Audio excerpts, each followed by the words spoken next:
Anotar algunos versículos, solamente voy a relatar lo que pasó, lo que hay en este pasaje, pero quiero que pongan mucha atención porque es muy importante. En ese pasaje, hermanos, se encuentra la historia de una mujer, vamos a empezar así. Esta era una mujer de Dios y tener un hijo era su mayor anhelo. Habían pasado años de su matrimonio y para calmar ese dolor, ella se aferró a su fe en Dios. Y esto, hermanos, la llevó a construir una habitación en su casa para que el siervo de Dios pudiera descansar cuando estaba por esa región. Agradecido, el profeta buscó la manera de bendecirla, así que cuando se enteró de que ella no podía tener hijos, oró y Dios hizo el milagro. Eso es lo que narra ese pasaje. Para el siguiente año, ella estaba embarazada, ella ya había dado al niño, ella estaba abrazando a un niño, tal como el profeta le dijo. Y la mujer, hermano, estaba feliz con su hijo. El niño creció y un día fue con su padre al campo.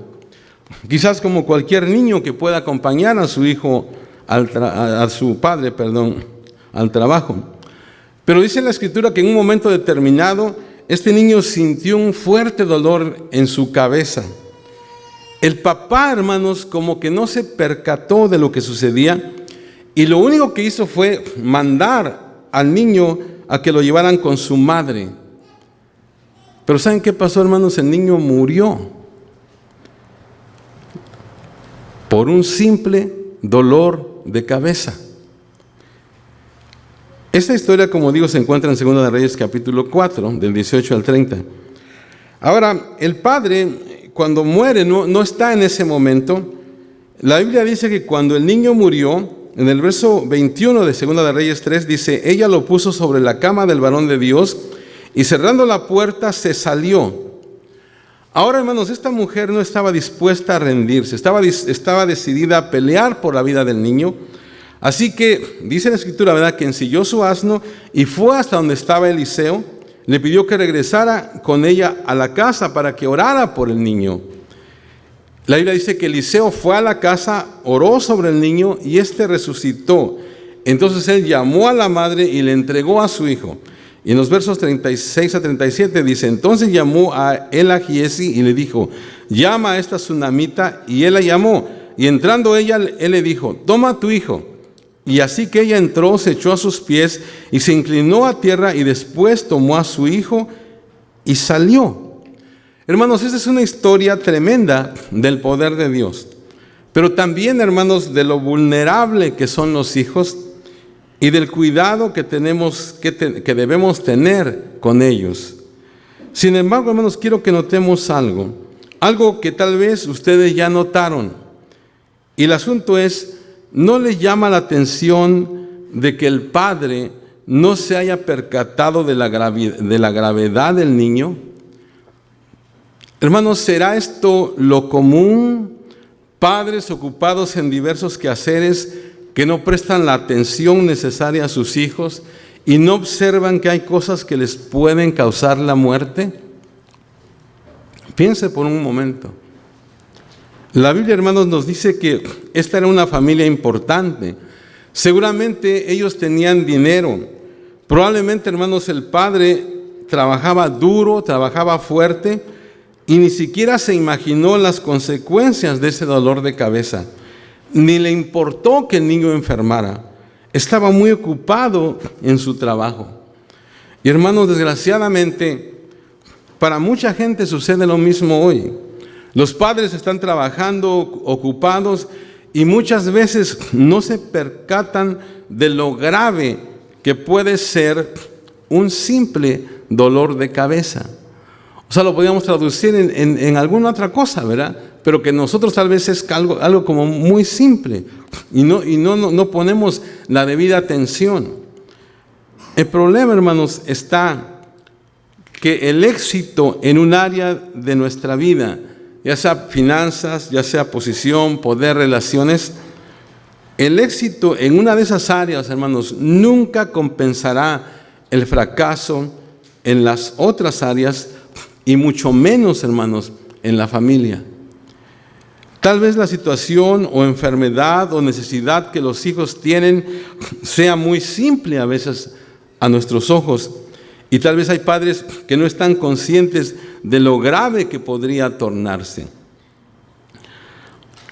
Podría, hermanos, ser tal vez que este muchacho se había vuelto invisible para su padre. ¿Qué quiero decir con eso, hermanos? Que se volvió invisible. Hoy en día, hermanos, hay muchos hijos invisibles a los que no se les escucha, no se les mira, no se les aplaude, ni siquiera se les regaña. Hay muchos niños que están así, desgraciadamente, y a veces aún en la iglesia lo vemos de esa manera. O sea, son invisibles. Digo, ¿verdad? Estoy hablando de una manera, no de una manera, digamos, literal, ¿verdad? Porque se ven así, pero invisibles porque no se les toma en cuenta. Estos hijos pueden tener hermanos, pero por alguna razón no son los favoritos. No se les ve ni se les extraña en la casa. Ahora, hermano, quiero que pensemos, tal vez ese fue el caso de David. ¿Se acuerdan de David, hermanos? Recordamos que cuando Saúl pidió a Isaí, el padre de David, que le presentara a sus hijos, él trajo a 7 muchachos. Y aunque Dios le había dicho claramente a Samuel que uno de los hijos de Isaí debía ser ungido como rey, cuando estuvo enfrente de estos muchachos, el Señor le dijo que no era ninguno de ellos. Por fin, ¿verdad? A insistencia de Samuel, fue traído el joven David de detrás de las ovejas. O sea, en ese tiempo él era un adolescente, posiblemente un adolescente, ignorado por su padre y por sus hermanos. Hermanos, yo no sé, ¿verdad? ¿Por qué está eso? Hay muchas explicaciones del por qué. Se supone que Isaí le había dicho a Samuel que uno de sus hijos lo iba a ungir como rey. Y invita a todos los hijos, pero a este no lo invita. O sea, hay muchas, los teólogos tienen muchas conjeturas, ¿verdad? Muchos dicen que este David había sido un hijo como ilegítimo de Isaí. ¿Se acuerdan que hay un pasaje, hermanos, en el libro de Salmos, en el Salmo 51, donde es un poco difícil de interpretar, porque cuando David ora, ¿verdad? El Salmo 51 dice: he aquí, en pecado he sido formado, en maldad he sido formado, y en pecado me concibió mi madre. O sea, hay algo ahí, ¿verdad? De alguna manera, tal vez muchos dicen que era un hijo ilegítimo, y por eso cuando Samuel va a ungir a uno de sus hijos, como que lo quiere esconder y no lo toma en cuenta. Está allá, todos están listos, preparados, ¿verdad? Para que venga el profeta a ungir a uno de ellos, y David está olvidado. Y cuando lo mandan llamar, siempre he dicho, ¿verdad? ¿Cuál sería la impresión que recibió David? Él entra, ¿verdad?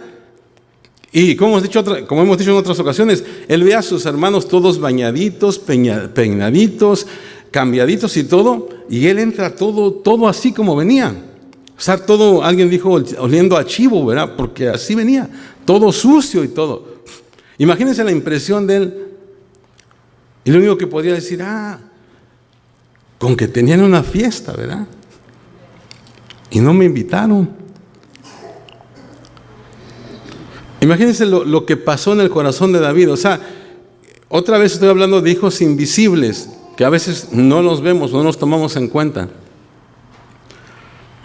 Estaba platicando con Irma en la semana y le pedí su opinión.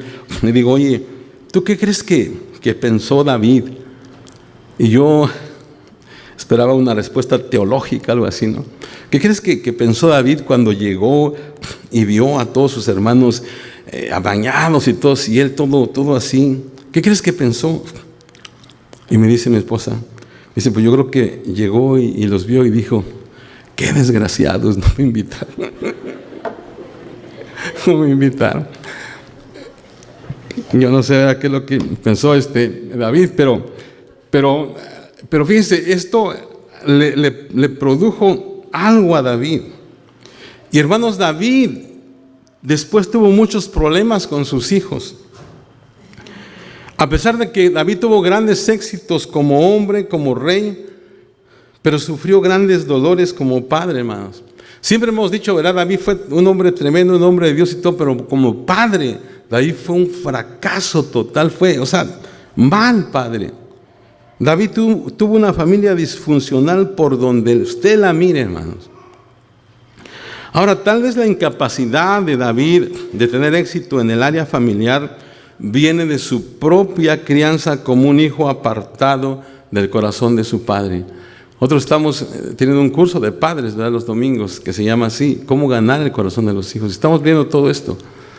Y yo creo que esa fue de la razón, fue ahí donde perdió Isaí el corazón de David, un hijo apartado.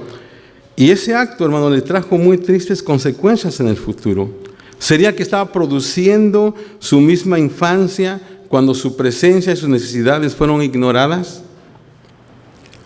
Ahora, hermanos, en el Nuevo Testamento se habla de los padres como protectores de una casa, orando por sus hijos, enseñándoles, bendiciéndoles. Siempre que un niño necesitaba un milagro, está un padre o una madre pidiéndolo. No hay sustituto para la relación de los padres con los hijos ni la necesidad de protección de los pequeños. Entonces, en esta mañana, hermanos, para ir cerrando, porque vamos a hablar por los padres, pero quiero que quede esto bien. Quiero entonces pasar ahora a una historia de un padre en el Nuevo Testamento y cómo este padre hizo lo que tenía que hacer cuando uno de sus hijos, especialmente, ¿verdad?, su hija, lo necesitaba. Y esta historia, hermanos, marca un contraste de lo que pasó en el Antiguo Testamento, tanto con el padre del niño de la tsunamita, como del padre de David, y como pasó con David también. Y esta historia, hermanos, se encuentra en el libro de Marcos, capítulo 5, de los versos 21 al 43. Y es una historia que por regular casi siempre hacemos mención de ella el Día del Padre. ¿Verdad? No es que yo no tenga otra cosa que decir, pero esta historia yo le he sacado un montón de enseñanzas. Y es la historia de un hombre llamado Jairo. Este hombre, hermanos, era un hombre principal, era un hombre de influencia. Dice la Biblia que era un hombre principal de la sinagoga. Era un hombre de mucha influencia, de muchas cosas.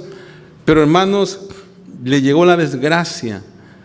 Y un día su hija se enfermó. Y tiene una enfermedad muy grave. Y entonces este hombre, hermanos, hizo por lo menos 3 acciones, vamos a considerar en esta mañana, 3 acciones de este hombre, acciones que de manera extraordinaria beneficiaron a su familia y en especial a su hija. Y quiero entrar rápidamente. En primer lugar, la primera acción que vemos es que él buscó a Jesús. Él buscó a Jesús. Dice Marcos 5, 22 a 23, y vino uno de los principales de la sinagoga llamado Jairo, y luego que le vio, se postró a sus pies, y lo rogaba mucho diciendo: mi hija está agonizando, ven y pon las manos sobre ella para que sea salva y vivirá. Hermanos, quiero que notemos esto, que él buscó a Jesús. No mandó a su esposa, no mandó a alguien más. Y hermanos, esto es algo muy importante, porque mi pregunta es, padres, estamos viendo, hermanos, que nuestros hijos nos ven que buscamos activamente al Señor Jesús, nosotros, que no nos avergonzamos de buscar a Jesús. No estoy hablando de la mamá, pues estoy hablando del papá. Nuestros hijos nos están viendo, hermanos, que nosotros podemos buscar a Jesús. Fíjense, notemos que sin importar su posición social, sin importar la crítica o las miradas de los que lo conocían, porque este era un líder, Jairo humildemente se arrodilló ante Jesús, diciéndole: ven, porque mi hija se está muriendo. Y hermanos, qué importante, hermanos, es dejar que nuestros hijos vean, hermanos, que nosotros tenemos limitaciones también. Que nuestros hijos vean, hermanos, que hay cosas que no podemos hacer, pero que tenemos a alguien que sí puede hacerlas, alguien más poderoso, que cuando hay una situación difícil, y que ellos ven que nosotros no podemos recurrir a alguien más, a Dios. Hermanos, porque un día nosotros ya no vamos a estar con ellos. Eso todos lo sabemos, ¿verdad? Un día nosotros no vamos a estar con nuestros hijos. Y entonces, ¿qué van a hacer? Si les enseñamos, hermanos, ellos van a recurrir a la misma fuente que nosotros recurrimos, a Dios. Entonces, es importante, hermanos, que nosotros les enseñemos y que dejemos que ellos vean que muchas veces tenemos limitaciones, que no lo podemos todo, aunque cuando son pequeños piensan que nosotros lo podemos todo, ¿verdad? Yo me estoy acordando ahorita de algo porque ahora que estuve en México me compré una playera, ¿verdad? Que según me van a regalar mis nietos, pero yo me la compré. Y esa playera, ¿saben lo que dice? Dice, está en inglés, ¿verdad? Pues dice, mi papá sabe mucho, pero mi abuelo lo sabe todo. Bueno, nuestros hijos, ¿verdad? Cuando son pequeños piensan que nosotros lo sabemos y que podemos todo. Pero lo que pasa es de que hay cosas, hermanos, que no podemos hacer. Pero que ellos nos vean, ¿verdad? Que nosotros tenemos a alguien más a quien recurrir. El punto aquí, hermanos, es que este padre buscó a Jesús. Número 2, la segunda acción de este hombre fue la siguiente. Él llevó a Jesús a su casa. Dice el verso 24, fue pues con él y le seguía una gran multitud. Hermanos, una de las cosas que necesitamos hacer como sociedad, que necesitamos tener como sociedad, son hogares cristianos. Hogares donde Cristo more. Hogares donde Cristo sea bienvenido. Donde Cristo, hermano, sea más que un simple retrato en la pared. Pero un lugar donde su presencia sea conocida. Donde su nombre